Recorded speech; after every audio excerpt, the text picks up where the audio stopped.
Bicycle. A plate and 10 screws. It's getting better.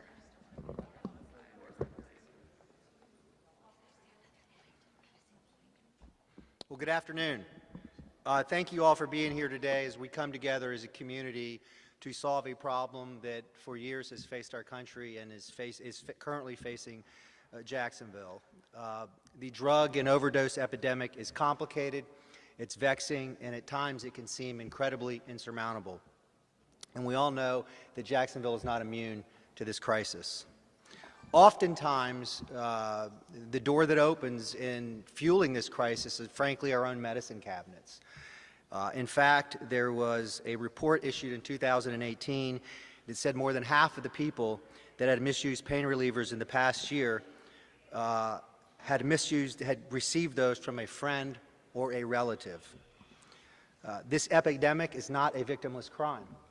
It affects moms, dads, brothers, sisters, friends, relationships.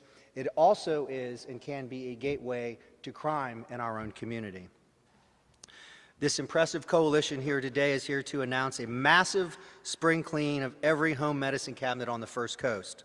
It's time to stop hoarding unused, unneeded, and expired medicine. We need the entire community to take stock of what medicine they have in their home, evaluate the need, and dispose of the unneeded. Equally as important is how you dispose of them. So we're partnering with the 22nd DEA Drug Take Back this Saturday from 10 a.m. to 2 p.m. for drop-off and proper disposal. Locations are the Avenues Mall, UF Health North Campus near the airport, Mayo Clinic, and the Jacksonville Beach Police Department. The spring clean is admittedly just an on-ramp on the road to recovery. But in Jacksonville, we're not just sitting back waiting on a magic bullet solution. Together, we're taking action to do what we can. This simple act can prevent medication abuse and curb the opioid epidemic in our city. Thank you again for being here, and now please welcome, for a first-hand story, our Fire Chief, Keith Powers.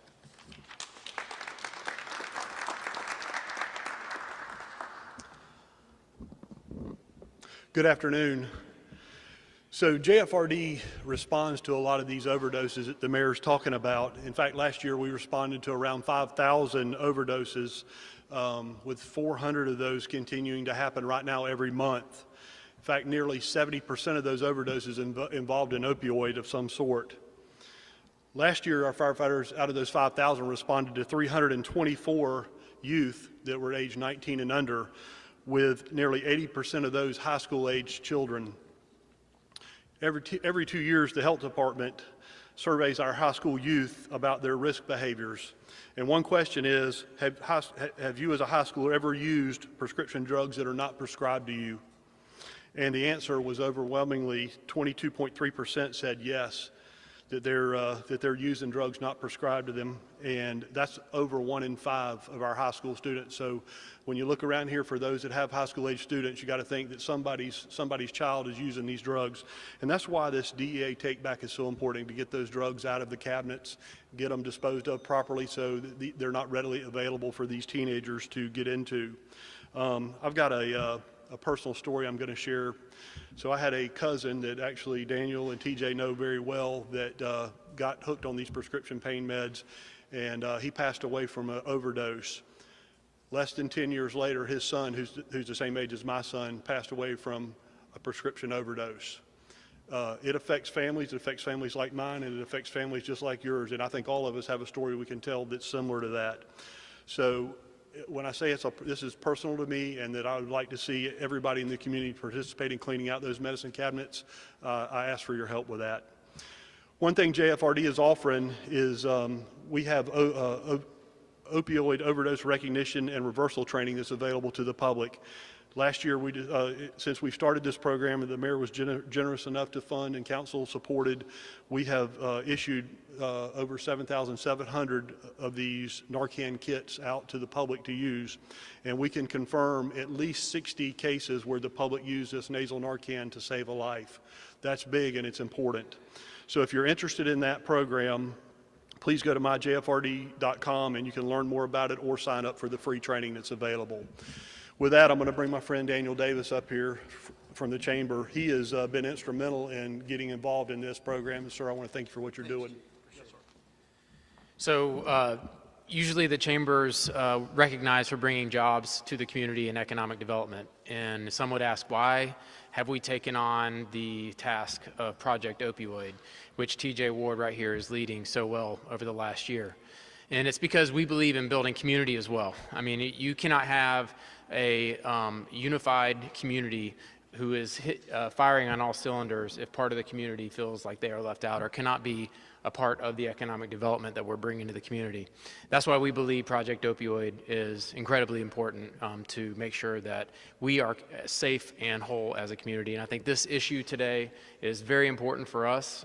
We believe that every family is touched by this. My family is touched by this. These opioids have no respecter of families, race, socioeconomic background. I believe almost everybody is affected by that. And so I think it speaks well for us to make sure that we take the unused opioids and painkillers that are in our houses and dispose of them properly. So we're glad to be here. We appreciate, Mayor, your support, State Attorney, your support, Chief, everything that you're doing on a daily basis. And we're excited to be a part of this and hope that we can continue bringing awareness to the community and building coalitions. So thank you very much for having this today.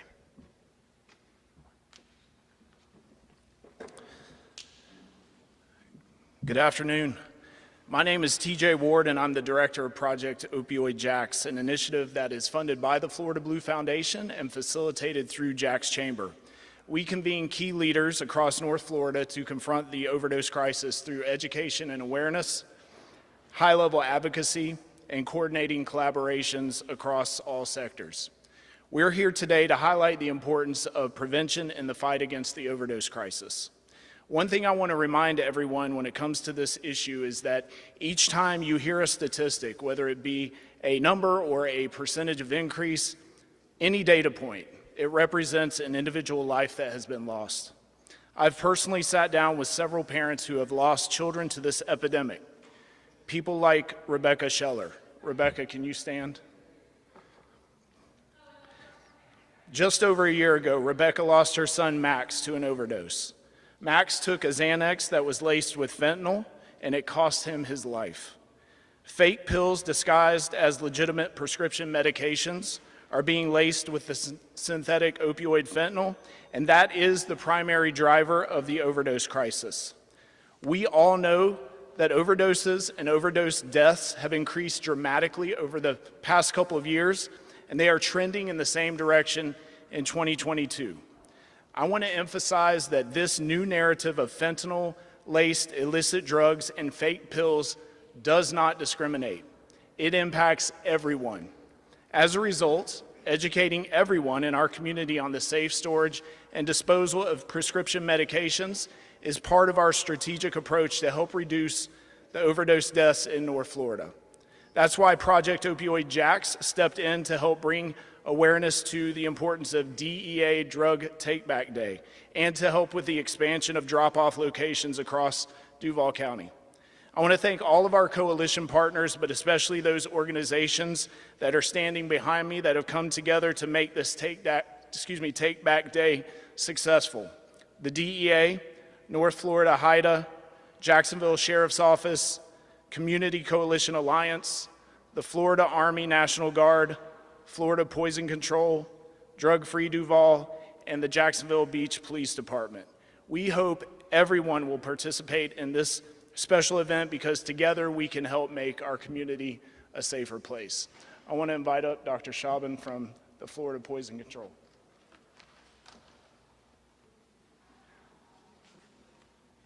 Thank you so much for inviting us. I represent the 3 poison control centers in Florida, one of which is in Jacksonville. We also have Miami and Tampa, and I cannot agree more with the individuals you have heard before. We have a unique perspective, much like JFRD. We see the results of this all the time with the people calling us in, with physicians calling and asking for information and advice on how to treat these and so forth and so on. Well, poison centers are sort of known for treating after the overdose has occurred, but also I think you need to understand that we spend a considerable amount of our time in the prevention of these issues. Specifically, 90% of the calls that we get are accidental in nature, which means that they can be prevented. So you can't do a lot about the intentional ones, but certainly the accidental ones. And in fact, that when you put all that together, a dollar spent on a poison center is $11 saved in healthcare costs because of the treatment and the avoidance issues. Well, the problem we have with unintentional pediatric poisonings is that not only are they going after the household products, but there's a considerable amount of medications that are left out, legitimate medications left out on the counter, which we're constantly battling against, as well as the old medicine cabinet storage unit that people put in tremendous amounts of old medication that sit in there. So cleaning this out, getting rid of this, not only prevents the kids from getting into the medicine cabinets and the medication laying around, but also, as you heard, some of the more abusable medications are also removed from the quote-unquote market. In addition, we have this misuse of medications, and people who are using others' medication, you've heard that before. You know, physicians and pharmacists spend a lot of time in trying to figure out the right drug for the right patient and making sure that it's got a lot of efficacy and not a lot of side effects. You know, people who are just using somebody else's medication are bypassing that and can get themselves into considerable problems. So. Just because there's antibiotics left and there are painkillers left from somebody else's prescription, that also gets individuals into trouble, and we see that all the time. So at this point, besides the expired medications, by the way, as you know, expired medications become not only subpotent, but they can also, in some of them, they can become toxic. So we certainly applaud all efforts to get rid of all non-used medications, and we certainly are very proud to be part of the group that is portraying this. Thank you.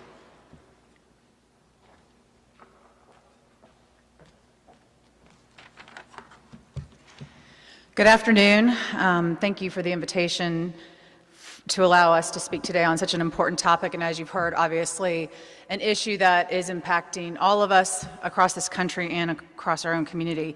It's a conversation. I have 3 teenage children, and it's a conversation I'm having with them routinely because today is very different than when any of us grew up. I am so sorry for your loss, and you know this better than anybody. So my sincere hope today is that everyone will take a part in Take Back Day to prevent possible future heartache and for those drugs getting in the hands of children. This problem is a complex one whose solutions must encompass prevention, intervention, and enforcement. I'll talk a little bit about the intentional aspect and what we're doing at the State Attorney's Office. So the State Attorney's Office, in conjunction with our law enforcement partners at JSO and DEA, are also playing a critical role in this fight. We have a prosecutor here from our office who's in a courtroom daily and in grand jury rooms dealing with this, and we are actively working together to investigate, arrest, and prosecute opioid dealers. We've been increasingly successful in this arena. You might remember a few years ago when we decided to do this, this decision was met with criticism. And recently, after great work by the Jacksonville Sheriff's Office, we were able to convict a well-known dealer whose direct actions led to a woman's overdose death from fentanyl. The victim's mother was the one who found her dead and courageously took the stand in front of a jury to help secure justice. At the State Attorney's Office over the last 4 years, we have indicted or informed against 25 different dealers who have dealt drugs, often laced with fentanyl, that have directly led intentionally to the death of another. With efforts like Take Back Day, we know that what might seem like the smallest effort, turning in unused medication, can and will absolutely make a difference and save a life. So thank you for all of the work that you all are doing, for your support of this, Mayor, for the Chamber's support, for everything that your department does. And hopefully everybody will participate in this on Saturday, and I have no doubt that it will absolutely save at least a life.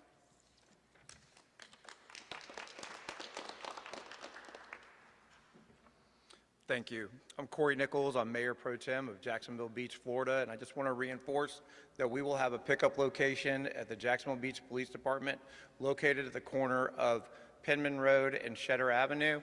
And I just want to challenge all of our beaches communities, Neptune Beach, Atlantic Beach, and Jacksonville Beach, to come and clean out your medicine cabinets and bring these dangerous drugs and drop them off if they're not being used currently. With that, I want to turn it over to Ron.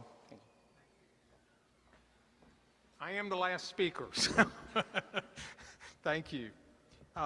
Occasionally in my legislative career, my healthcare career intersects, and today's one of those days. I'm so excited that we're doing this as a city and all our partners behind us. I just want to reinforce a few things that I've heard.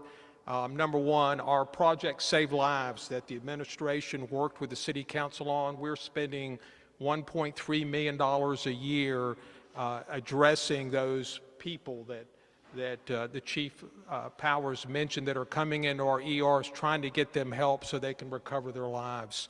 The Narcan program that Chief Powers mentioned is we are educating people all over this community how to use Narcan, how to use it with a friend so we can hopefully save a life. One of the stories that I want to tell, many of you that know me know that I work out at the Y each day, and I had a friend of mine come up to me, and it's a classic story. He'd had some dental work, and the physician gave him 30 oxycodone tablets. He used one.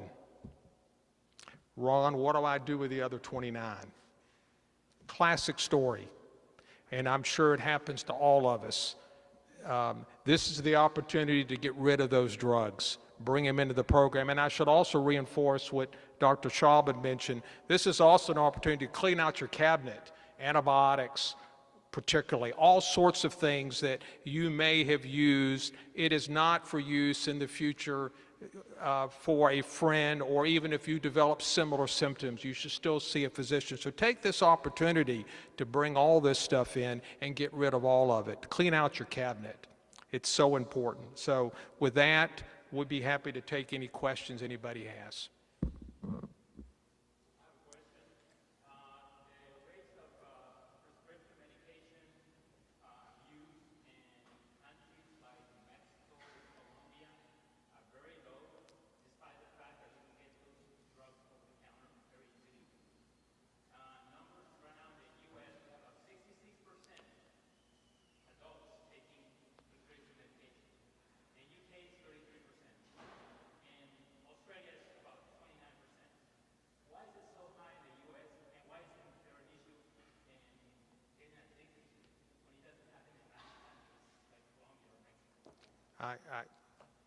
I can't address that.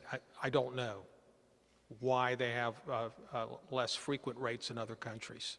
I know they're readily available in the United States. They're coming across the border in Mexico, and they're readily available. And as you heard the story, which is the classic story that I fear for every teenager, is taking a Xanax tablet or thinking it's Xanax and it's laced with fentanyl, and it just takes one tablet. So I can't answer your question. He doesn't know either. Any other questions?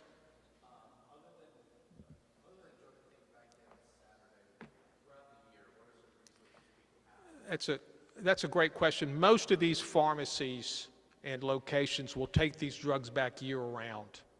So I would encourage you not just to wait for this particular Saturday. This is a great time for everybody to take a look at their cabinet. But year-round, there are opportunities to bring these drugs and get rid of them. Anyone else? Thank you very much.